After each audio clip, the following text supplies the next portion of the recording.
gasket lama ni ada motor dia getah, kertas. Macam ni kertas korang perlukan alat yang ini. Ada orang panggil pisau, ada orang panggil scraper. Tapi dia boleh lentur. Dia tidak terlampau lembut, tidak terlampau keras, tapi cukup untuk masuk kat celah. Kita tengok Pomen buat macam mana. Tunjukkan dekat diorang macam mana kau buat nak keluarkan gasket. Zoom sikit videographer. Okay.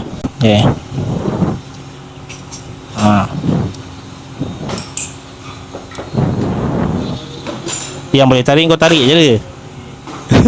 Yang boleh tarik tu kau tarik je lah. Yang boleh tarik kau tarik. Macam ni. Yang tak boleh tarik tu korang pakai alat ni. Ni korang nak dapat kat mana?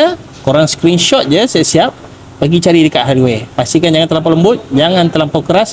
InsyaAllah senang untuk korang buka gasket. Dan saja. Bye bye.